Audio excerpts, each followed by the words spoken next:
Merci, Monsieur le Président. Bon, je ne reviendrai pas sur toute la partie technique. Elle a été très largement discutée en commission. D'ailleurs, on attend encore des documents, Monsieur Cérus, que vous ne nous avez pas fait parvenir sur la concertation. Je vous le signale à tout hasard. Bon, vous enterrez la carte Zou hein, et ses avantages. Le 50-75 deviendra grosso modo un 30-60 et vous augmentez fortement le prix du titre de transport individuel, avec une punition supplémentaire pour celui qui aurait l'outrecuidance de l'acheter à un guichet. Il faut dire qu'effectivement, il y en aura bientôt plus de guichets, vous les aurez bientôt tous supprimés. Alors, j'aimerais mieux revenir sur la méthode, sur votre méthode de travail et sur les conséquences pour les usagers de nos TER. Savoir écouter est un art.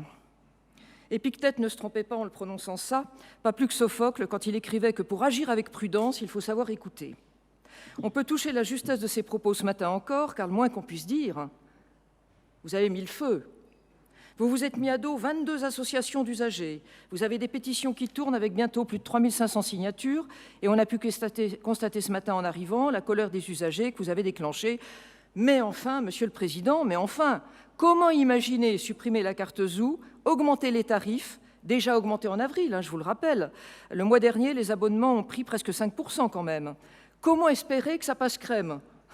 Comment imaginer sérieusement faire gober aux gens, et à nous, a fortiori, que vous augmentez les tarifs pour augmenter la fréquentation? Non, mais c'est orwellien, ça, comme raisonnement. Plus encore que votre manque d'écoute des difficultés évidentes de pouvoir d'achat de nos concitoyens, que vous avez payé cash dimanche, je vous le rappelle. Plus encore que vos refus de rencontre des grandes associations et l'absence de consensus des 2 réunions dites de concertation. Plus encore que tout ça, c'est votre mépris de la compréhension de l'autre qui est détestable. En fait, vous racontez des salades aux usagers. Dites la vérité, que vous voulez augmenter les tarifs. Ne leur mentez pas. N'emballez pas tout ça dans un discours vertueux, écologique et social. Ça ne marche pas. Les conséquences de vos choix, elles sont évidentes pour tout le monde. C'est une augmentation des tarifs pour prendre nos TER. Et c'est la plus mauvaise période pour le faire. Vous dites vouloir privilégier des usagers réguliers, mais ils y perdent quand même avec cette tarification. Et vous savez, des usagers occasionnels bien traités peuvent devenir des usagers réguliers, surtout avec la flambée des prix des carburants à laquelle on assiste. Mais si vous les massacrez dès le premier titre de transport acheté, ils vont reprendre leur voiture et c'est totalement contre-productif.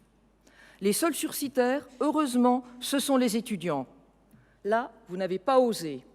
Mais jusqu'à quand ?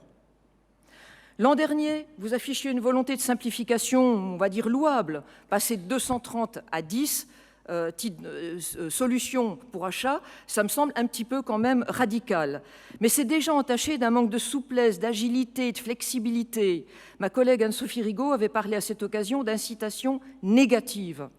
1 an après, rien n'a changé, la méthode est la même.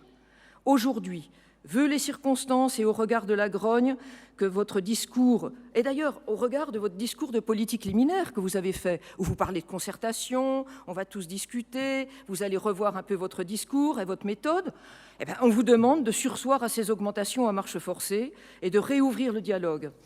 Arrêtez de parler tout haut et tout seul, comme disait Victor Hugo. Sinon, c'est un vote contre que nous vous donnerons, bien évidemment. Je vous remercie.